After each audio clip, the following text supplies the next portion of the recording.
새날을 여는 새벽 말씀 나눔입니다. 오늘은 2024년 8월 6일 화요일이고 말씀을 전하는 저는 강민 목사입니다. 오늘 하나님께서 우리에게 주신 말씀은 열왕기하 3장 16절로부터 20절 말씀입니다. 말씀은 3장 16절로부터 20절까지만 읽지만 말씀 전체는 3장 6절부터 27절 다시 말해 3장 전체가 오늘 말씀의 범위이니 여러분이 3장 전체의 말씀을 꼼꼼히 읽어봐 주시길 부탁드립니다. 그가 이르되 여호와의 말씀이 이 골짜기에 개천을 많이 팔아 하셨나이다. 여호와께서 이르시기를 너희가 바람도 보지 못하고 비도 보지 못하되 이 골짜기에 물이 가득하여 너희와 너희 가축과 짐승이 마시리라 하셨나이다. 이것은 여호와께서 보시기에 작은 일이라. 여호와께서 모압 사람도 당신의 손에 넘기시리니 당신들이 모든 견고한 성읍과 모든 아름다운 성읍을 치고 모든 좋은 나무를 베고 모든 샘을 메우고 돌로 모든 좋은 밭을 헐리이다 하더니 아침이 되어 소재 드릴 때에 물이 에돔 동쪽에서부터 흘러와 그 땅에 가득하였더라. 열왕기하 3장 16절로부터 20절 말씀입니다. 이스라엘의 여호람은 자신이 왕이 되면서 이스라엘의 위세를 다시 한번 떨치고자 한 것 같습니다. 우선 그는 남왕국의 왕인 여호사밧에게 사신을 보내 전쟁에 함께 나가자라고 이야기합니다.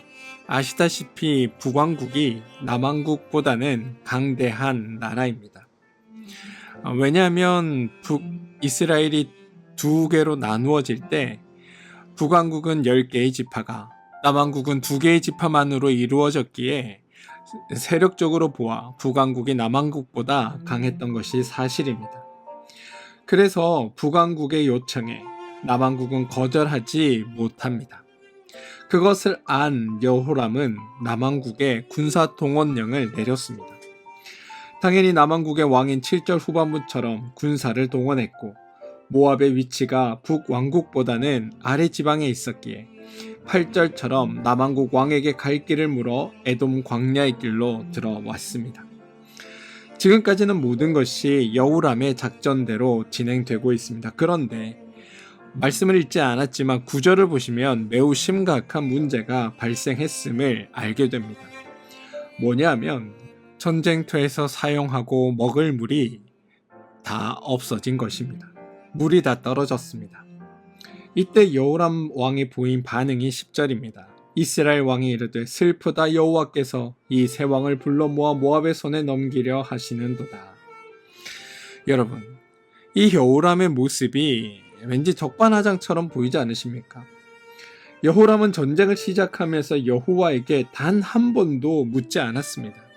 그런데 자기들이 공경에 처하니까 모든 것이 다 여호와 때문이다라며 하나님께 원망을 돌리고 있습니다. 이런 여호람 왕의 모습은 꼭 우리에게 조금만 어려움이 생겨도 하나님이 치셨다라고 말하는 사람들의 모습과 동일해 보이기도 합니다. 이런 상황에 여호사밧이 중간에 등장하여 하나님께 묻자라고 의견을 냅니다. 그리고 이러한 여호사밧의 중재로 여호람 왕과 엘리사가 만나게 됩니다. 그런데 여러분, 이 엘리사와 여기에 모인 왕들의 대화가 참 이상합니다. 그동안 선지자들은 이스라엘 왕들이 여호와께 묻지 않은 것을 문제 삼았습니다. 이스라엘에 하나님이 없어서 다른 신에게 가냐고 따지기까지 했습니다. 그랬으면 지금 여기에 왕들이 모여 여호와의 선지자를 찾아왔다고 하면 일단 그들을 환영해야 할 것 아닙니까? 똑바로 왔건 둘러서 왔건 다른 사람의 얘기를 듣고 왔건 어쨌든 간에 여호와의 선지자를 찾아왔다라는 사실만으로 일단 이들을 환영해야 할 것 같습니다. 그런데 엘리사는 이들을 향해 어떤 돌직구를 날려버립니다. 13절입니다. 엘리사가 이스라엘 왕에게 이르되 내가 당신과 무슨 상관이 있나이까? 당신의 부친의 선지자들과 당신의 모친의 선지자들에게 가소서 하니. 여러분, 지금 엘리사가 한 말이 이해가 되십니까? 너네가 언제 하나님을 찾았다고 날 부르냐? 너네가 믿던 우상이나 찾아가라. 이게 지금 엘리야의 답변이라는 겁니다. 왕들이 하나님의 의견을 묻고자 왔습니다. 그러면 이들을 칭찬하고 격려하고 환영해야 할 것 같은데 왜 나를 찾아왔어? 나랑 니네가 무슨 상관이 있다고? 니네가 믿던 신에게나 찾아가 물어라 라고 이야기하는 엘리사의 답변이 오늘 우리를 굉장히 당혹스럽게 합니다. 그런데 이러한 답변을 들은 여호람 왕의 대답이 더 재미있습니다. 이스라엘 왕이 그에게 이르되 그렇지 아니하니이다. 여호와께서 이 세 왕을 불러 모아 모압의 손에 넘기려 하시나이다 하니라.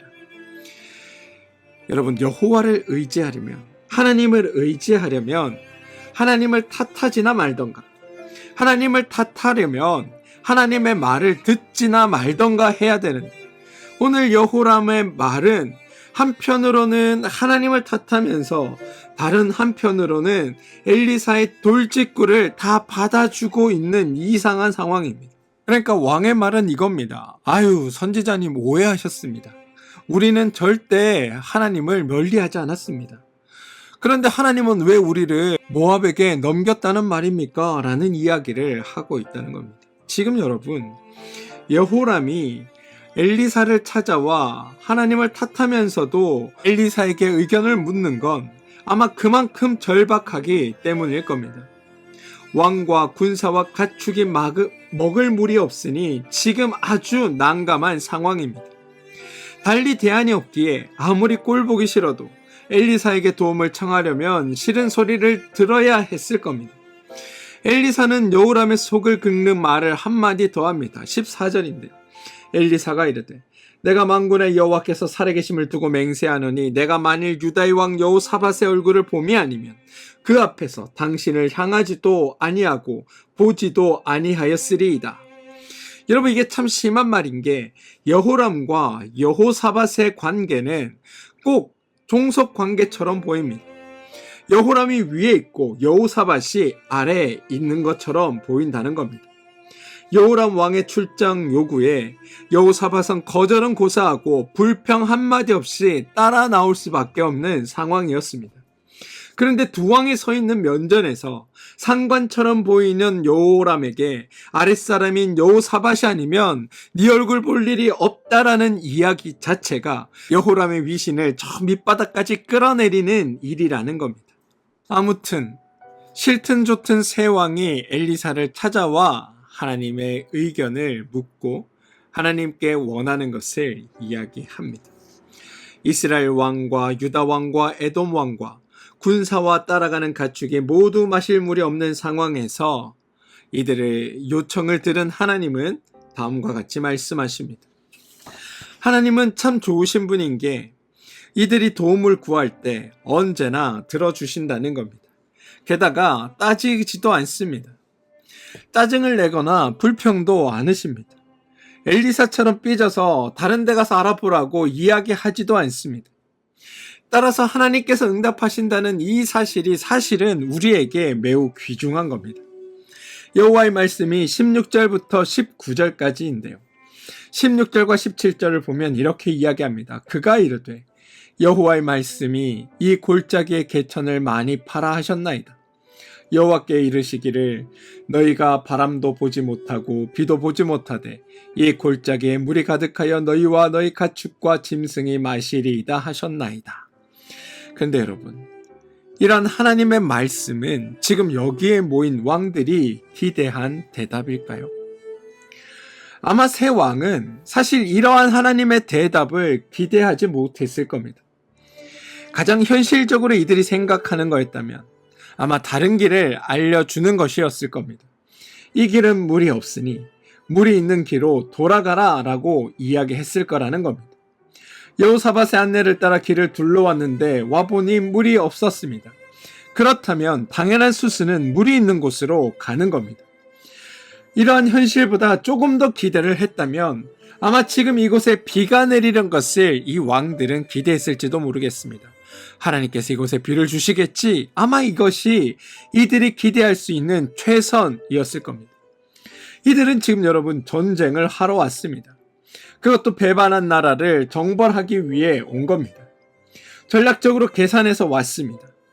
그런데 다른 곳으로 간다? 이건 물은 구할 수 있지만 적들이 보기에 꼭 후퇴하는 것처럼 보이기에 전략상으로 좋은 선택은 아닙니다. 따라서 왕들이 바라는 최선은 하나님께서 오늘 밤 비를 내려주셔서 우리 가축과 여기 있는 새 왕들과 모든 병사들이 충분히 먹을 만한 물을 확보하는 것 정도가 아마 이들이 생각하는 최상이었을 겁니다. 그런데 여러분, 오늘 하나님은 이들이 예상하지도 못한, 누구도 상상하지도 못한 말씀을 해 주십니다. 골짜기에 개천을 많이 팔아. 이게 하나님의 말씀이셨다는 겁니다. 지금 새 왕에게 필요한 것은 농사 지을 물이 아닙니다. 그냥 마실 물이고, 골짜기를 채울 만한 물이 아니라 전쟁에서 승리할 만큼의 물이 이들에게 필요한 겁니다. 본인들이 마시고 예비로 물병을 채우고 가축들에게 먹일 정도만 있으면 됩니다. 그래서 이들의 기대는 하나님께서 샘이 있는 지역을 좀 알려주시거나 아니면 하나님이 이적을 내리셔서 비라도 내려주시면 정말 좋겠다라고 바라는 게 이들의 기대의 한계치였다는 겁니다. 사실 이 순간 비가 오는 것 이것만 해도 여러분 매우 큰 기적이고 이적입니다. 17절에서 여호와가 말씀하시지 않아도 바람도 보지 못하고 비도 보지 못하기 때문에 비가 오는 것조차 기대하기 힘든 상황입니다. 특히나 이들의 인식에 비를 담당하는 신은 바알이지 여호와가 아닙니다. 그러니 더욱더 여호와에게 와서 비를 내려달라고는 얘기하지 않았던 겁니다. 그냥 샘 정도 있으면 좋겠다. 이게 이들의 기대의 전부입니다. 그런데 이들의 그 기대를 아시는 하나님이 하시는 말씀이 19절과 20절입니다. 이것은 여호와께서 보시기에 작은 일이라. 여호와께서 모압 사람도 당신의 손에 넘기리니 당신들이 모든 견고한 성읍과 모든 아름다운 성읍을 치고 모든 좋은 나무를 빼고 모든 샘을 메우고 돌로 만든 좋은 밭을 헐리리다 하더니, 여러분, 여호와의 말씀은 이들이 기대했던 것을 훌쩍 뛰어넘는 이야기를 전하고 있습니다. 지금 여러분, 사람들이 기대하며 온 것은 이 물의 문제를 해결하기 위해서 온 겁니다. 그래서 이 문제를 해결하면 모든 것이 풀릴 거라 생각합니다. 그런데 하나님은 이들의 이 문제만을 해결하는 것이 아니라 그것을 뛰어넘는 놀라운 일들을 이들에게 지금 이루어 주겠다고 말씀하고 계신 겁니다. 단지 마실 물을 제공하는 것이 아니라 아예 전쟁에서 승리하게 만들어 주겠다고 지금 하나님이 선언하고 계시다는 겁니다. 그것도 있는 곳에서 겨우 적군을 막아내는 정도가 아니라 아예 모압의 모든 견고한 성읍과 모든 아름다운 성읍을 치고 모든 좋은 나무를 베고 모든 샘을 메우고 돌로 모든 좋은 밭을 헐 것이라고 이야기합니다. 이 정도면 여러분, 단순히 그냥 항복을 받아내는 정도가 아니라 상대방을 아예 초토화시켜버리겠다라고 이야기하시는 겁니다. 사실 생각해보면 우리가 하나님께 기도하는 것, 우리가 하나님께 바라는 건 언제나 나의 직면한 문제입니다. 그런데 우리는 나의 직면한 문제를 가지고 하나님 앞에 오더라도 하나님이 해결해 주시는 것은 이 직면한 문제가 아니라 언제나 우리의 이 직면한 문제를 일으키는 삶의 본질적인 것들을 하나님은 직접 해결해 주고자 하시는 게 바로 하나님의 마음이라고 성경이 지금 우리에게 알려주고 있는 겁니다. 어쩌면 새 왕은 이러한 하나님의 말씀을 이해하지 못했을 수도 있습니다. 그냥 20절이 이루어진 것만으로도 이들은 기뻤을 겁니다. 아침이 되어 소제를 드릴 때에 물이 에돔 쪽에서부터 흘러나와 그 땅에 가득하였더라. 이들은 어쩌면 이 상황을 보면 이것만으로도 문제가 해결되었다라고 생각했을 겁니다. 아마 그 다음은 상상하지 않았을 수 있습니다. 그런데 오늘 말씀 21절 이하가 사실은 이 스토리의 핵심이자 절정입니다. 모압의 모든 사람은 왕들이 올라와서 자기를 치려 한다함을 듣고 갑옷 입을 만한 자로부터 그 이상이 다 모여 그 경계에 서 있더라. 지극히 당연합니다. 그때 22절, 아침에 모압 사람이 일찍이 일어나서 해가 물에 비침으로 맞은편 물이 붉고 피와 같음을 보고 이르되, 피라, 틀림없이 저 왕들이 싸워 서로 죽인 것이로다. 모압 사람들아, 이젠 저들을 노력하러 가자라고 말한다는 겁니다. 모압 사람들이 여러분 실수한 걸까요? 아닙니다. 모압 사람들이 전략을 잘못 짠 걸까요? 아닙니다. 모압 사람들이 전쟁의 주의를 기울이지 않은 걸까요? 아닙니다. 모압으로서는 할 수 있는 최대한의 방비를 했고 발생할 수 있는 상황에 대해 나름대로 의미 있는 분석과 판단을 한 겁니다. 어떻게 이들이 생각한 것과 다른 분석을 할 수 있겠습니까? 밤새 바람이 불지도 않았고 비가 오지도 않았습니다. 이들이 물이 떨어졌다는 것은 모압 사람들도 알고 있는 상황이었습니다. 그런데 갑자기 개천이 생기고 물이 그곳에 가득할 것이라고 감히 상상할 수나 있었겠습니까? 모압 사람들이 보기에 붉은 물이 땅 위에 가득한 걸 보니 이건 분명히 피다라고 생각할 수밖에 없는 상황이 지금 이들에게 펼쳐져 있었다는 겁니다. 모압으로서는 최선이었다는 겁니다. 그런데 그 결과는 24절 이스라엘 진에 이르니 이스라엘 사람이 일어나 모압 사람을 쳐서 그들 앞에서 도망하게 하고 그 지경에 들어가며 모압 사람을 치고 그 성읍을 쳐서 얽고 각기 돌을 던져 좋은 밭에 가득하게 하고 모든 샘을 메우고 모든 좋은 나무를 베고 길 하레셋의 돌들은 남기고 물매꾼이 두루다니며 치니라 라고 이야기합니다. 여호와께서 19절에 하신 말씀 그대로 이루어진 겁니다. 근데 여러분 이스라엘이 이 전쟁을 치르면서 하나님이 19절에 이렇게 말씀하셨으니 우리는 이대로 행해야 된다라고 했을까요? 그렇지 않습니다. 그들은 그저 자신들이 전쟁을 행했을 뿐입니다. 그런데 그 결과가 여호와의 말씀대로 이루어진 겁니다. 여러분 이 사건이 왜 등장하고 왜 이렇게 전개되는 것일까? 바로 하나님을 알리시고자 하는 겁니다. 하나님을 알리시려고 하시기에 이스라엘 왕이 생각하는 것과는 전혀 다른 방식으로 일들이 진행되고 그러면서 하나님의 말씀대로 이 일들이 완성되어지는 것을 보여주고 계시다는 겁니다. 사랑하는 성도 여러분, 오늘 본문에서 하나님은 이스라엘 왕들을 크게 도와주셨습니다. 왕이 구한 것보다 더 큰 은혜를 주셨습니다. 그리고 그게 우리의 하나님이라고 이야기하십니다. 우리는 눈앞에 보이는 어떤 상황, 눈앞에 보이는 어떤 현실, 눈앞에 보이는 어떤 문제를 해결해달라고 주님 앞에 가지고 나오지만 하나님은 그 이면에 있는 근원적인 문제를 먼저 해결하심으로 그 일들이 우리 가운데 더욱더 복된 일로 이루어지게 하기 위해 하나님이 일한다고 성경이 우리에게 알려주고 있다는 겁니다. 그런데 혹시 여러분 성경의 이런 이적들을 보며 성경에는 많은 기적이 등장하는데 왜 나에게는 사소한 기적도 일어나지 않는가라고 서운해하는 마음이 드십니까? 나는 큰 것까지는 바라지도 않는다. 단지 작은 소원 하나만 들어주었으면 좋겠다라는 생각이 드십니까? 그런데 여러분 한번 잘 생각해 봅시다.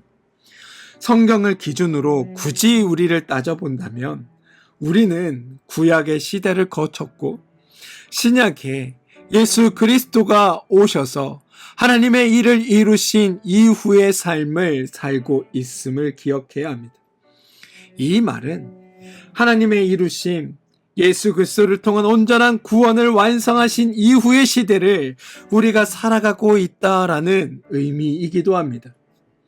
이건 우리가 직면한 어떤 하나의 상황, 우리가 풀어야 할 어떤 문제를 해결하는 것에 그치는 정도가 아니라 아예 우리의 본질적인 문제인 죄의 문제가 해결됨을 경험한 존재가 바로 우리다라는 것을 성경이 이야기하고 있음을 우리는 알아야 한다는 겁니다.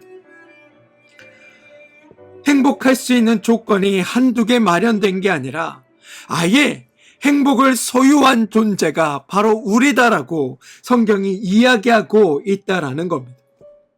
사랑하는 성도 여러분, 성도는 죄의 문제가 이미 해결된 존재들입니다. 성도는 구약에서 하나님께서 그렇게 많은 사건들을 통해 하나님을 계시하셔서 알아듣지 못하고 배우지 못한 그 하나님을 아는 자들이 바로 성도라는 것을 우리는 알아야 한다는 겁니다. 그래서 그 결과로 우리는 죄를 이긴 존재이고 자유와 평화와 안식과 행복을 누리게 된 존재가 바로 우리라고 성경은 이야기하고 있음을 우리는 기억할 수 있어야 한다는 겁니다. 성도에게 가장 필요한 것, 언제나 가장 먼저 해야 할 것은 바로 내가 성도 되었다는 사실입니다. 내가 하나님의 자녀 되었다는 사실입니다. 내가 죄의 문제를 해결받았다라는 사실입니다. 하나님께서 나의 모든 문제를 해결해 주셨다라는 사실을 아는 것, 이게 우리에게 가장 필요한 일이라는 것을 저는 여러분들이 기억해 주시길 부탁드립니다. 그걸 아는 자가 바로 성도인 겁니다. 예전에 죄인일 때의 나의 모습과 내가 삶을 살아가던 나의 방식과 그럼에도 불구하고 그런 나를 사랑하셔서 나를 구원하신 하나님과 그 일을 이루신 예수 그리스도의 사역과 그래서 지금 우리의 성도됨이 무엇인지를 알아가는 것, 이게 우리에게 중요한 일이라는 겁니다.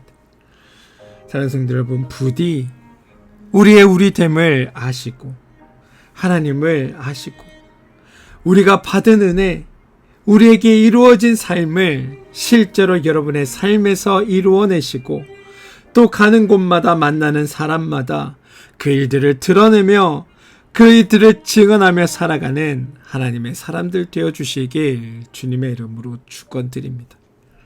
하나님은 우리의 작은 문제, 사소한 현상을 해결하시는 것에 그치지 않고 우리의 가장 본질적인 문제, 우리가 가장 성도답게, 가장 복된 자답게, 가장 하나님의 자녀답게, 가장 행복하게 살 수 있는 그 문제를 해결해 주신 분이라는 사실을 잊지 마시고 하나님이 베풀어 주신 은혜 안에서 참되게 행복하게 살아가는 여러분들 되어주시길 주님의 이름으로 축원드립니다.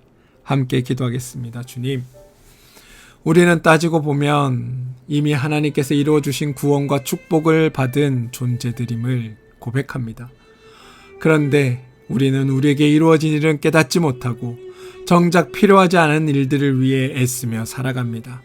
이런 우리를 하나님 긍휼히 여겨주시고 우리가 흔들리지 않도록 하나님의 이루어 가심을 우리 가운데 더욱 강하고 분명하게 알게 하여 주셔서 우리가 하나님만 의지하며 살아가는 존재가 되게 하여 주시옵소서. 예수님의 이름으로 기도합니다. 아멘.